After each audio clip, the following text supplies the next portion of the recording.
ओम दुम दुर्गाय नमः। नवरात्रि के चौथे दिन मां कुष्मांडा की पूजा की आप सभी को हार्दिक शुभकामनाएं। नवरात्रि के चौथे दिन मां दुर्गा के चौथे स्वरूप मां कुष्मांडा की पूजा आराधना की जाती है और आज की वीडियो में आप जानेंगे कि मां कुष्मांडा की पूजा किस प्रकार से नवरात्रि के चौथे दिन हमें करनी चाहिए।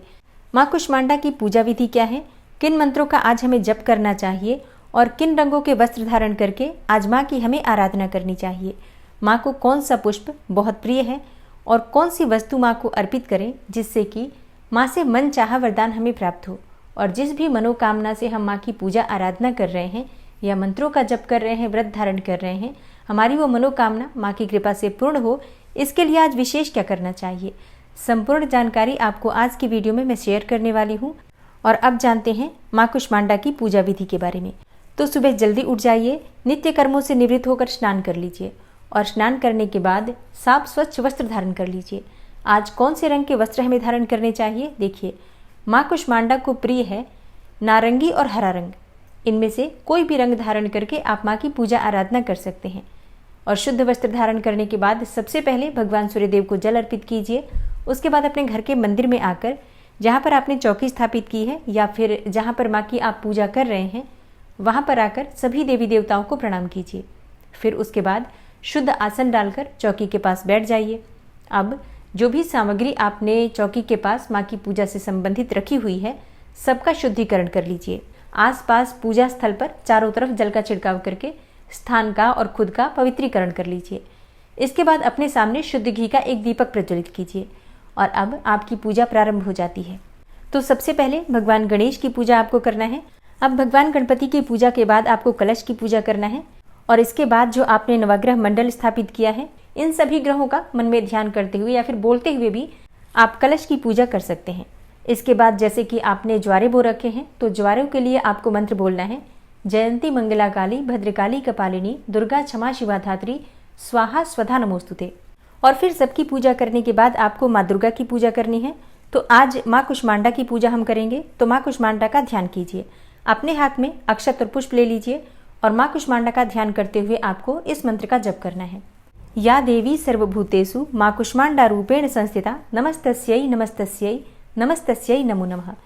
माँ कुष्मांडा का बीज मंत्र है ऐं ह्रीं देव्यै नमः।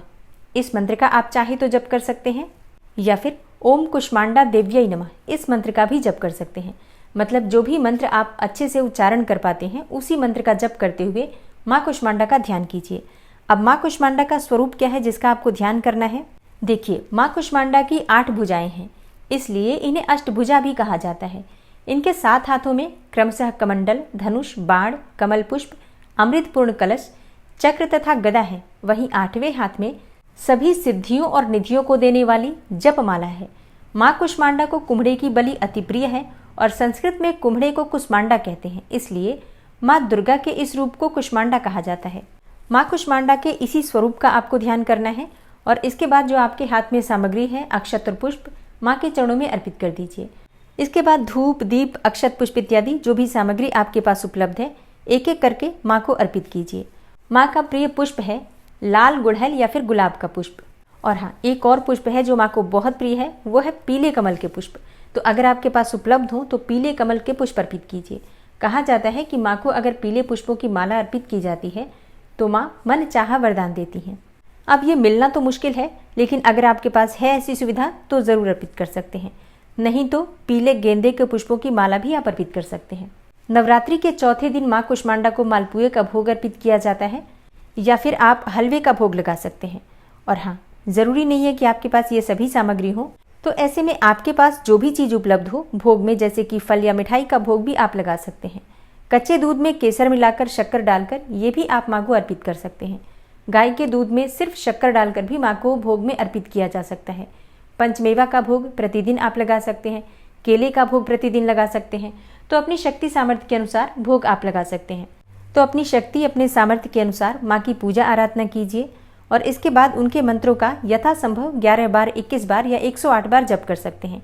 और इसके बाद आप अपनी इच्छा के अनुसार किसी भी मंत्र का जप कर सकते हैं। पूजा पूर्ण करने के बाद माँ की कपूर और लौंग जलाकर आरती कर लीजिए। अब आपकी पूजा पूर्ण होने के बाद आपको क्षमा प्रार्थना जरूर करना है। प्रतिदिन की पूजा में क्षमा प्रार्थना करना अत्यंत आवश्यक है। नवरात्रि के चौथे दिन माँ कुष्मांडा को पेठे का भोग लगाने से हर प्रकार की कामना पूर्ण होती है।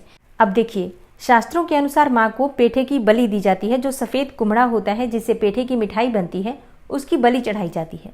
लेकिन ऐसा ज़रूरी नहीं है। आप चाहें तो पेठा जो मिठाई होती है उसी को भोग में माँ को अर्पित कर सकते हैं और प्रसाद स्वरूप ब्राह्मण को दान कर सकते हैं या फिर बच्चों में, परिवार में वितरित करके स्वयं भी ग्रहण कर सकते हैं।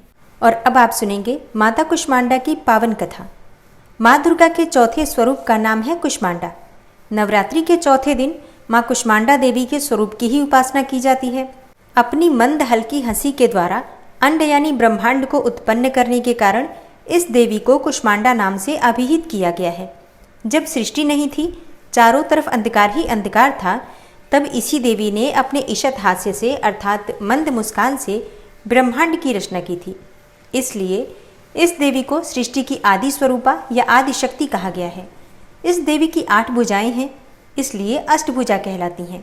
इनके 7 हाथों में क्रमशः कमंडल, धनुष, बाण, कमल पुष्प, अमृतपूर्ण कलश, चक्र तथा गदा है और 8वें हाथ में सभी सिद्धियों और नीतियों को देने वाली जपमाला है। इस देवी का वाहन सिंह है और इन्हें कुम्हड़े की बलि अति प्रिय है। संस्कृत में कुम्हड़े को कुष्मांड कहते हैं, इसलिए इस देवी को कुष्मांडा कहा जाता है। इस देवी का वास माना गया है सूर्यमंडल के भीतर के लोक में और सूर्यलोक में रहने की शक्ति और क्षमता केवल इन्हीं में है। इसलिए इनके शरीर की कांति और प्रभा सूर्य की भांति ही दैदीप्यमान है।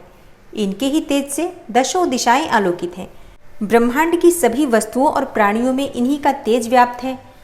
विधि विधान से माता कुष्मांडा की पूजा करने पर भक्तों को कम समय में ही कृपा का सूक्ष्म भाव अनुभव होने लगता है, अर्थात माता की कृपा की प्रतीति होने लग जाती है।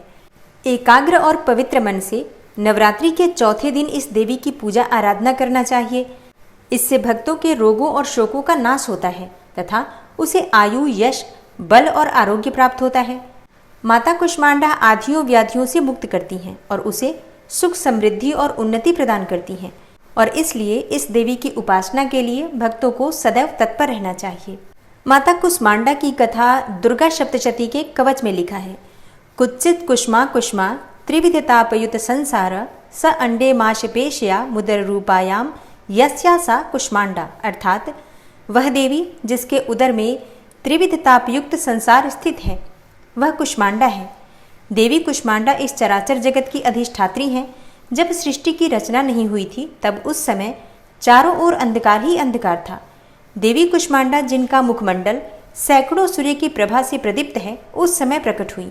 उनके मुख पर बिखरी हुई मुस्कुराहट से सृष्टि की पलकें झपकनी शुरू हो गई और जिस प्रकार से फूल में अंड का जन्म होता है उसी प्रकार से कुसुम अर्थात फूल के समान माता की हंसी से सृष्टि में ब्रह्मांड का जन्म हुआ। अतः यह देवी कुष्मांडा के रूप में विख्यात हुई। इस देवी का निवास सूर्यमंडल के मध्य में है और वह सूर्यमंडल को अपने संकेत से नियंत्रित करती हैं। तो दोस्तों, उम्मीद करती हूँ कि आज की वीडियो आपको ज़रूर पसंद आई होगी।